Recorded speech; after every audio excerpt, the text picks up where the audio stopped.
hermanos y hermanas, compartimos para este tercer domingo de Cuaresma, en las vísperas, la lectura del Santo Evangelio según San Juan en el capítulo 2, versículos correspondientes al 13 hasta el 22. Y dice así: Se acercaba la Pascua de los judíos. Jesús subió a Jerusalén y encontró en el templo a los vendedores de bueyes, ovejas y palomas, y a los cambistas sentados delante de sus mesas. Hizo un látigo de cuerdas y los echó a todos del templo, junto con sus ovejas y sus bueyes. Desparramó las monedas de los cambistas, derribó sus mesas, y dijo a los vendedores de palomas: Saquen esto de aquí, y no hagan de la casa de mi Padre una casa de comercio. Y sus discípulos recordaron las palabras de la Escritura: El celo por tu casa me consumirá. Entonces los judíos le preguntaron: ¿Qué signo nos das para obrar? Jesús les respondió: Destruyan este templo y en 3 días lo volveré a levantar. Los judíos le dijeron: Han sido necesarios 46 años para construir este templo, ¿y tú lo vas a levantar en 3 días? Pero él se refería al templo de su cuerpo. Por eso, cuando Jesús resucitó, sus discípulos recordaron que él había dicho esto y creyeron en la Escritura y en la palabra que había pronunciado. El Evangelio del Señor. Hermanas y hermanos, en víspera del tercer domingo de Cuaresma, miramos la Pascua de Resurrección cada vez más cerca. Una celebración que no le pertenece a un grupo selecto, sino de la Pascua de Cristo y de Dios. Y San Juan nos sitúa en el relato que se acercaba la Pascua y dice: la Pascua de los judíos. Es importante saber que en el Evangelio de San Juan los judíos siempre son los dirigentes y que esta expresión no se refiere al pueblo, por lo tanto los judíos serán quienes ejercen una opresión sobre el pueblo. Es un detalle importante para tener en cuenta a la hora de la lectura del Evangelio de San Juan. Por lo tanto, en esta primera parte tenemos una advertencia. Algo había sucedido porque la celebración de un hecho tan importante como la Pascua, un paso tan importante como la salida de la esclavitud de Egipto hacia la liberación de todo un pueblo, había cambiado. Ya no lo era como tal. Y evidentemente San Juan nos advierte que era una celebración para unos pocos.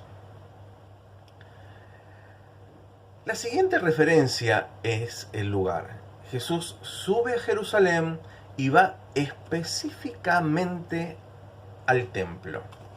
Al templo de Jerusalén, que en aquel entonces parece ser que ya no tenía nada que ver con la intención de Dios para con los seres humanos.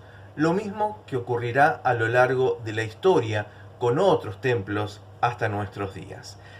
La práctica religiosa, política y económica que simbolizaban el memorial de la liberación del pueblo esclavo de Egipto, desde Egipto, se había transformado en la Pascua de los judíos, o sea, de unos pocos, ¿sí?, que excluían al resto.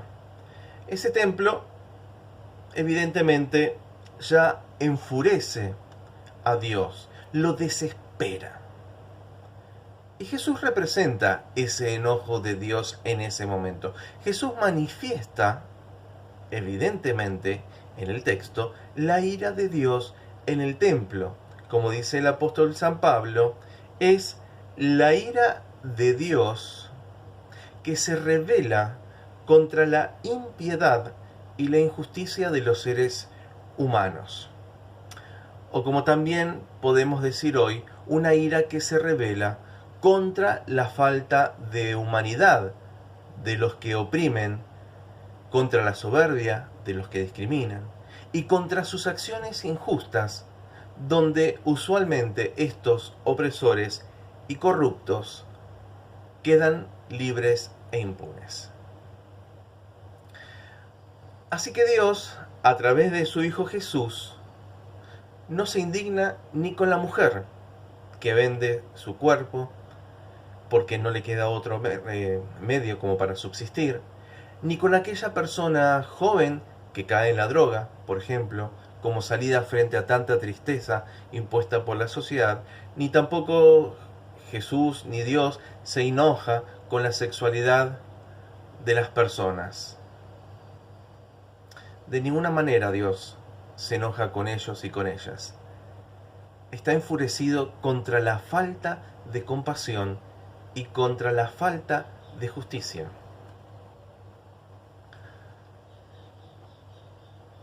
Está enojado, como dice siempre el pastor Furlan, contra un sistema que oprime al pobre, que crea palacios fastuosos y taperas miserables.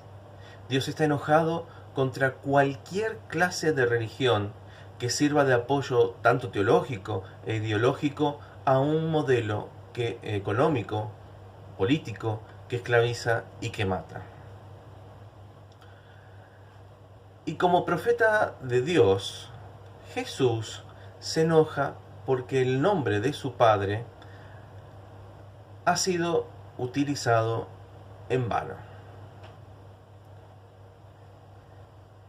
En el nombre de Dios se roba, se producen guerras, se las declara, muere gente. En el nombre de Dios se explota al inocente, se estafa al pueblo, con una religión que utiliza el nombre de Dios justamente, pero que jamás lo representa.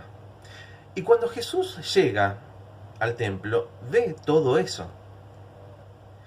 Toma el azote de cuerdas y derriba las mesas, libera a los animales y echa a los vendedores de tanta mentira y exclusión. Evidentemente ahí hay todo un colosal significado en esto que ocurre, puesto en palabras, por supuesto, de San Juan en lo que hace Jesús. El templo no podía ser purificado o expiado, vamos a decir, limpiado por tanta corrupción. Por eso Jesús, ¿qué hace? Proclama que de ese templo, y por supuesto como símbolo posteriormente de muchos otros hasta nuestros días, no iba a quedar piedra sobre piedra, porque ese templo justamente representaba al sistema de la exclusión y al sistema de la opresión. Es nada más ni nada menos que la opresión de los que están arriba, de los poderosos, contra su propio pueblo. Y ese sistema opresor no puede, y por supuesto no debe, ser lavado ni pulido. No puede ser arreglado porque está condenado al fracaso y a la destrucción.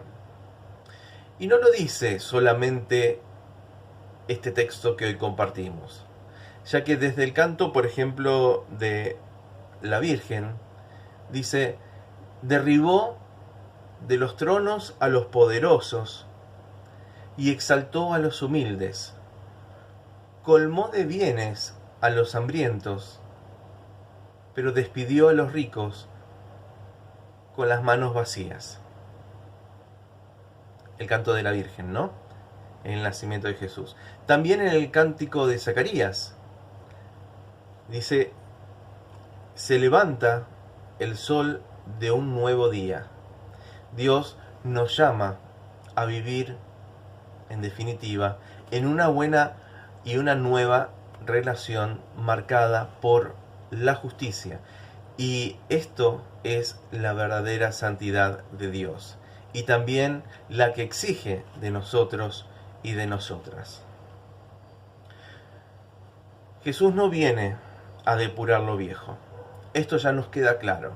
Viene a hacer una comunidad nueva, viene a construir, a formar un mundo nuevo, que es ese otro mundo posible por el que muchos y muchas luchan y trabajamos día a día, desde distintas concepciones de fe y también desde distintas ideas políticas y sociales.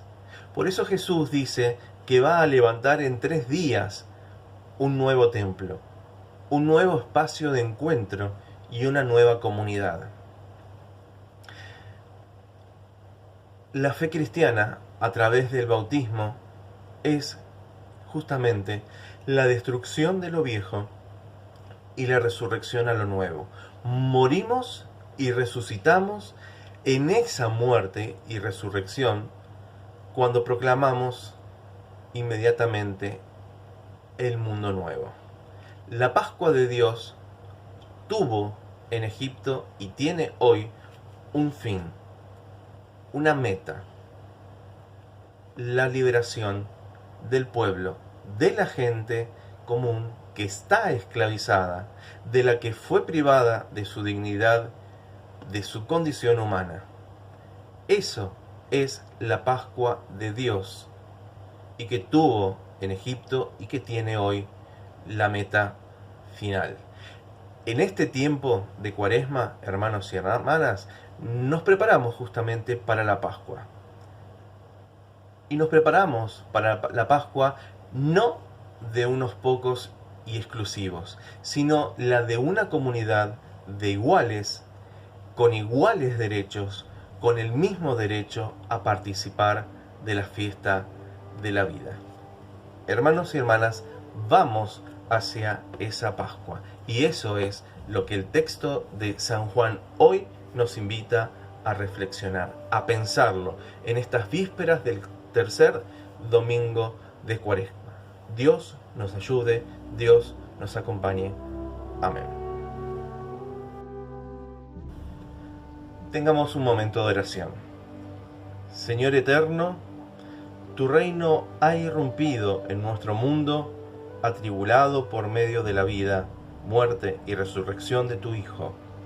Ayúdanos a escuchar tu palabra y a obedecerla, de modo que lleguemos a ser instrumentos de tu amor redentor, por tu Hijo, Jesucristo nuestro Señor, que vive y reina contigo y con el Espíritu Santo, un solo Dios, ahora y siempre.